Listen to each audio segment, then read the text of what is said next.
हम लोग टीचर के हवाले से थोड़ी डिस्कशन करेंगे regarding to classroom discipline and teacher responsibility. हम एज ए टीचर बात कर रहे हैं। पहली चीज, जब अपने बच्चों की टेस्टिंग करवानी है तो टेस्ट जाहिर है बेंचेस पे हो, तो आपने ये देखना है कि बच्चा किसी हवाले से चीटिंग ना करे। चीटिंग का मतलब शॉर्टकट वे।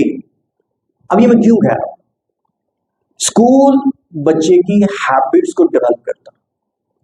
अब एक बच्चा है, हमने उसको मेहनत करने के काबिल नहीं बनाया, हमने उसने चीट करना सीख लिया, तो जब वो बाहर की कम्युनिटी में जाएगा, कल को कोई भी काम करेगा, उसमें चीट करने की कोशिश करेगा, क्योंकि उसने मेहनत नहीं सीखी। तो एक छोटा सा फैक्टर बच्चे की लाइफ को या तो तबाह कर देगा, इसको बना देगा। अब जो बच्चे चीट कर रहे हैं, हम बच्चे को अगर सपोज करें बच्चे को चीट किया, हमें पता चल गया, हमने बच्चे को 2 थप्पड़ लगाए, उसको कहा चलो ठीक है बैठ जाओ। अब ये जो 2 थप्पड़ है, क्या बच्चे की मेंटालिटी को चेंज कर दे? नहीं करेंगे। इसका मतलब ये है कि आप एज ए मेंटोर अपनी पूरी क्लास को चीटिंग के ऊपर एक मोटिवेशन, एक लेक्चर देंगे छोटा सा कि ये क्यों, इसका नुकसान क्या है। आप पहले से बच्चों का माइंड डेवलप करें कि बच्चा मतलब ऐसा माइंड डेवलप हो कि 2 लोग साथ ही बैठे हैं और बच्चा अपने लिखे, ठीक है, और उसमें इस चीज को मेक श्योर करें कि बच्चे के अंदर डर न डालें। अगर एक टीचर बहुत ज्यादा सख्त है तो बच्चे उससे भागेंगे इसलिए क्योंकि मार पड़ेगी। अब वो जो बच्चा डर से भाग गया, वो बच्चा, उसकी एनर्जी, मतलब अगर मैं किसी ऐसी सिचुएशन में आ गया हूं जिसमें मैं डर रहा हूं, तो मेरी एफिशिएंसी 50% पे चली क्योंकि मैं डर गया, ठीक है। इसकी बजाय बच्चों को मेंटोर करना चाहिए। आप बच्चे को समझाएं कि हम जो पढ़ा रहे हैं वो क्यों पढ़ा रहे हैं, किस रीजन क्या है। बच्चे से काउंसलिंग करें सेपरेट, सब क्लास में काउंसलिंग नहीं करें, तो have to do something separate, जिससे उसको ये समझाया जाए कि इसके इन्फ्लुएंस क्या हो, ठीक है। तो आप बच्चों के साथ क्लास में डिस्कस करेंगे चीटिंग के हवाले से, ताकि बच्चे चीटिंग ही ना करें, बाद में किसी बच्चे को पकड़ने ही ना पड़े, ठीक है। और सारे बच्चों को, अगर एक बच्चा चीट करता है, वो चीट करके ऊपर जा रहा है और टीचर ने उसको नहीं देखा और सारी क्लास को पता है कि चीट करके ऊपर गया, तो सारी क्लास ये समझेगी कि चीटिंग बड़ी अच्छी चीज है। और वो जो बच्चा, एक बच्चा कर रहा था, अगली दफा आधी से ज्यादा क्लास करेगी। क्यों?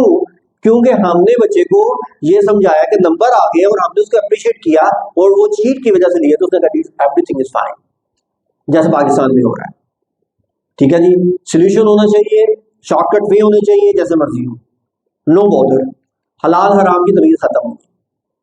तो ये वो सारी चीजें हैं जो एक स्कूल के अंदर से निकल के बच्चों में ऐड होती है।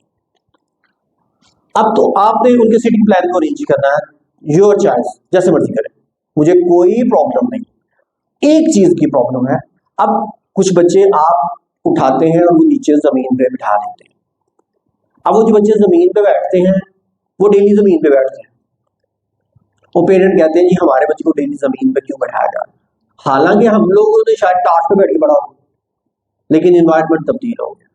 तो अगर आप इस तरह का कोई स्ट्रक्चर करना चाह रहे हैं, तो फिर जो एक दिन बैठे हैं तो दूसरों को बिठा, एक को ही, बच्चे को ही ना सारी जगह में यूज करें, चेंज करें, उससे ये होगा। आप कहेंगे जी पेरेंट, कोई कहेंगे ना जमीन पे बैठे तो कौन सी ऐसी कोई बड़ी बात है, इट्स ओके फाइन।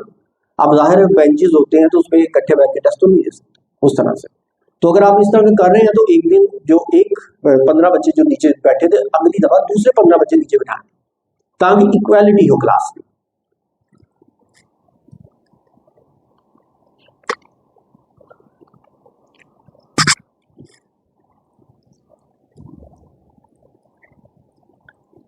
कुछ ऐसी चीजें हैं जो कि हमें इसको कंट्रोल, नंबर 1, आज भी मैं देख रहा था, विदाउट आउटिंग पास बच्चे क्लास में से बाहर निकल जाते, कोऑर्डिनेटर्स की तरह, ठीक है जी, फीमेल भी, बच्चियां भी निकल रही हैं। अच्छा, मैं स्कूल में हूं या ना हूं, मुझे उससे कोई फर्क नहीं पड़ेगा। उसकी वजह क्या है कि जो मेरा मोबाइल है, इसमें स्कूल के 64 कैमरे हैं, मैं घर में बैठा हूं तो मैं बैठ के भी ऑन कर देता हूं। कि सुबह असेंबली में कौन था क्या था, तो मुझे फिजिकली किसी चीज को चेक करने की कोई जरूरत नहीं। 64 कैमरों की जो इन्वेस्टमेंट है वो इसीलिए की है कि मैं कहीं पर भी हूं तो देख। तो मैं ये देख रहा हूं कि जो बच्चे हैं स्पेशली 8, 9, 10 में 4 बच्चे वॉशरूम्स में जा रहे हैं, तो कोई आउटिंग पास नहीं, डिसिप्लिन सारे का सारा खराब हो गया, तबाह हो गया। अगर और उससे क्या होगा, बाद दफा बच्चे क्लास को बंक भी करते हैं।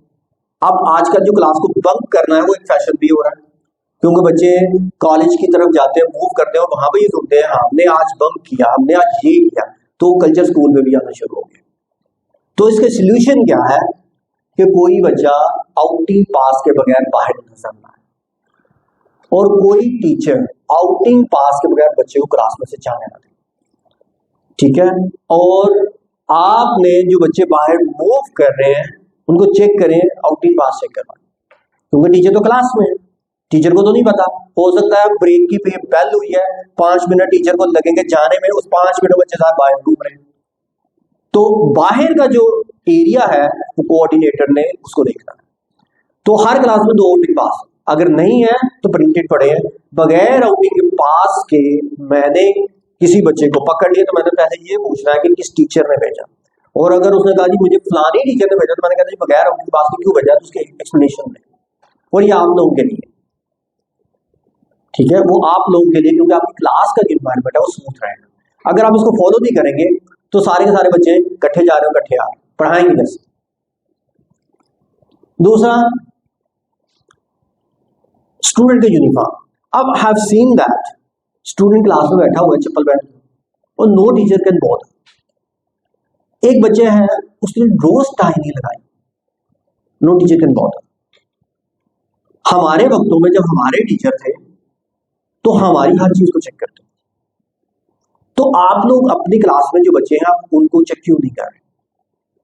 किसी टीचर का मैंने किसी यूनिफॉर्म के हवाले से कोई एक्शन नहीं देखा, कोई वार्निंग नहीं देखी, क्यों? टीचर को फर्क नहीं पड़ता है। तो ऐसे बच्चे जो ये छोटी चीजें ब्रेक करेंगे, आपकी क्लासों के एनवायरनमेंट को भी ब्रेक करेंगे, और ये 110% श्योर है। अगर आप उनको छोटी से छोटी चीजों पे फोकस करेंगे आपकी बड़ी चीजें नहीं आएंगी। तो मेक श्योर करेंगे जो क्लास है, अगर आप एक क्लास में रोज जा रहे हैं तो एक बच्चे को ये पूछ लें जी टाई क्यों नहीं लगाई, सर वो मेरी कर है, ठीक है कल लगाएंगे। आपने उसको पूछ लिया, कल उसने लगाए फिर पूछे, परसों ने लगाए फिर पूछे, फिर हमारे तक बात पहुंचाए और हमें बताएं कि आपने कितनी दफा इसको कहा कि जी ये मैंने काम किया, उसने नहीं किया। देन उसके बाद वो बच्चा तब स्कूल आएगा जब वो पहनेगा, अदरवाइज घर में there is no need. School में डिसिप्लिन के हवाले से देयर इज जीरो टॉलरेंस। मैं नहीं चाहता कि कोई जो स्टूडेंट है वो हमारे सर पे बैठे, हमें ऐसे किसी स्टूडेंट को जरूरत नहीं, हमें किसी बदतमीज बच्चे की कोई जरूरत नहीं। तमीज सिखाएं, तमीज के दायरे में लेके आए, नहीं आता हमें इन्फॉर्म करें, हम लेके आए, ठीक है जी। तो ये सारी चीजें आप सबने कर दी, मैंने नहीं करनी, मैं तो हर क्लास में जा नहीं सकता। तो आप लोग सारे हैं, आप लोगों ने करना, you are independent, you are the boss of the class. मैं किसी क्लास के अंदर जाके कभी कुछ नहीं कहता, भाई आपको जो दिल करता करें, लेकिन काम सही होना चाहिए। उसके बाद क्लास के अंदर मैं जाता हूं तो बच्चे ऐसे बैठ रहे हैं जैसे वो बच्चे ड्राइंग रूम में बैठ रहे हैं, ऐसे नीचे हो गए, टांगे सीधी करके, और नो टीचर कैन बॉदर, ठीक है। तो ऐसा क्यों है? टीचर की सेंस ऑफ रिस्पॉन्सिबिलिटी कम हो गई। हमारे वक्तों में जो हमारे टीचर होते थे वो हमें कहीं गली में भी जो है वो देख लेते थे तो हमें उधर बुलाते थे, इधर आ बेटे, कि यहाँ पे क्यों कर रहे हैं। आजकल हमारे में इतनी हिम्मत नहीं है हम किसी को पूछ सके यहाँ पे क्यों खड़ा। Reason is that sense of responsibility. Once you are the teacher, everywhere you are the teacher. गली मोहल्ले चौराहे में कहीं पर भी है, यू आर द टीचर। आपके जो फ्रेंड है बड़ा कुछ कर रहे होंगे, आप नहीं कर रहे होंगे, because you are the teacher. तो सेम चीजें हैं, सेंस ऑफ रिस्पॉन्सिबिलिटी। आप बच्चों को जितनी चीजें देखेंगे वो बच्चे आपके उतने पॉलिश होंगे, जितना इग्नोर करेंगे उतना आपको फ्रस्ट्रेट करेंगे, उतना आपको डिस्टर्ब करेंगे, क्योंकि आपने उनको खुला छोड़ दिया। तो क्लास की जो चेयर्स हैं उसके अलाइनमेंट, बच्चों के बैठने का तरीका, ये सारी चीजें एक टीचर ने क्लास में बच्चे को सिखाना है। ठीक है, नहीं सीख पा रहा, हम बैठे बताएं, कोई टीचर ऐसा हो जिसने हमें मैनेजमेंट को ये कहा हो सर इस बच्चे से ये प्रॉब्लम है, तो हमने उसको हैंडल ना किया, ऐसा कभी हुआ नहीं। इवन दो हम टीचर को पहले स्टेक में लेते हैं, आप चाहते क्या है बताएं, वो कहते हैं सर हम ये चाहते हैं। मैं ठीक है चाहे हो जाए, लेकिन बच्चे ने गलतियां भी करनी और आप लोग को ठीक भी करना। इतने हार्ड एक्शन हमें नहीं लेने चाहिए कि बच्चा स्कूल से जाता है। ठीक है जी, अगर ये चीजें बाहर आ, इस चीज के ऊपर मैं वापस आ रहा हूं कि जो सिटिंग अरेंजमेंट है दैट इज आल्सो इंपॉर्टेंट। अब क्लास के अंदर बच्चे बैठे हैं और सारे ग्रुप्स में बैठे हुए, ठीक है, तो क्या जो मैंने आपको बच्चे दोनों सिखाया that is a power teaching, तो पावर टीचिंग हो ही नहीं सकती। दूसरा, जहां पे दो दो बच्चों ने बैठना था, 6 बच्चे बैठ रहे हैं, तो आप उनके इन्वायरमेंट को कंट्रोल ही नहीं कर सकते। और I have seen this thing in the higher section also, तो अब टीचर कहते हैं बच्चा जो है वो अगेन उन चेयर्स को जोड़ लेते हैं और टीचर अगेन उसको इग्नोर कर देते हैं। भाई बच्चे की इतनी जरूरत क्यों हुई कि वो आपकी बात को टाल रहा है? ठीक है, जरूरत इसलिए हुई कि आपने इग्नोर किया। आपने उसको ये कहा कि जी ठीक है जी, उन्होंने कहा जी गर्मी लग रही है, ये है वो है, ऐसे ऐसे टीचर का एडजस्ट हो गए। एक टीचर ने कह दिया, सारे 7 के 7 टीचर्स के सिटिंग प्लान तब्दील हो गए। ठीक है, अब जब सिटिंग प्लान तब्दील हो, क्लास के अंदर डिस्टॉर्शन शुरू हो, क्लास के अंदर ग्रुप शुरू हो गया, क्लास के अंदर बच्चों का इंटरेक्शन आपस में ज्यादा होगा, टीचर का इंटरेक्शन कम होगा। क्यों? क्योंकि रीच खत्म होगी स्टूडेंट के पास जाने। पहले हम हर स्टूडेंट के पास से गुजरते, अब हम स्टूडेंट से दूर से गुजरते हैं, तो रीच खत्म होगी। तो जो सिटिंग प्लान है ये एक मेजर रोल प्ले करता है स्टूडेंट और टीचर जो हमारे स्कूल का कल्चर है उसको बिल्ड करता है। तो अगर ये डिस्टर्ब हो गया तो बहुत सारी चीजें ऑटोमेटिकली डिस्टर्ब हो जाती है।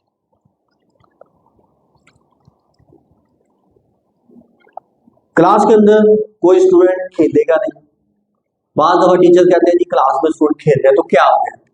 क्लासरूम खेलने के लिए नहीं, ठीक है, ग्राउंड खेलने के लिए। बच्चे को ये पता होना चाहिए कि कौन सी जगह खेलने के लिए। और अगर बच्चा खेल रहा है और उस फर्नीचर ब्रेक हो गया, then who will be responsible? तो क्लास में किसी बच्चे को खेलने की कोई इजाजत नहीं है। उसके बाद कुछ ऐसे स्टूडेंट्स होते हैं जो कि क्लास में पढ़ा रहे हैं और उनकी अटेंशन डाइवर्ट है, सुन ही नहीं रहे, समझ ही नहीं रहे, और टीचर क्या कर रहा है?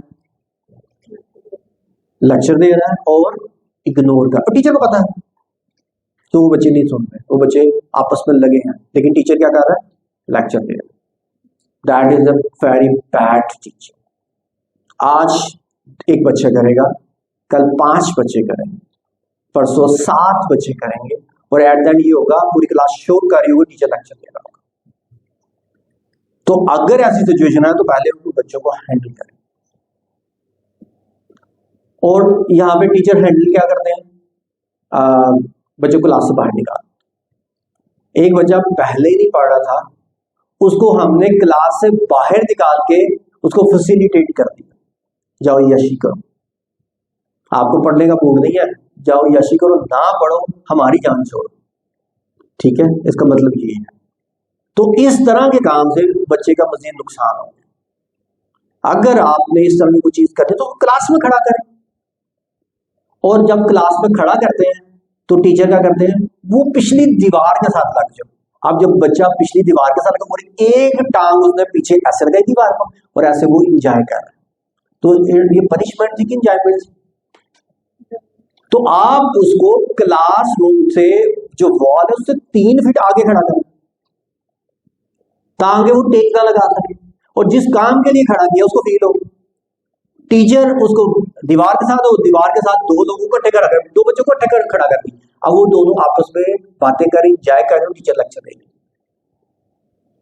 तो ये सारी चीजें क्या है? क्लासरूम के एनवायरनमेंट को तबाह करते हैं। अगर टीचर इस तरह की चीजों में इन्वॉल्व हो जाएगा तो क्लासरूम का जो कल्चर है वो खराब हो जाएगा। कल को एक बच्चे ने किया, एक हफ्ते के बाद पूरी क्लास करेगी और वो ये कहेगी टीचर को कोई फर्क नहीं पड़ता, जस्ट डू इट।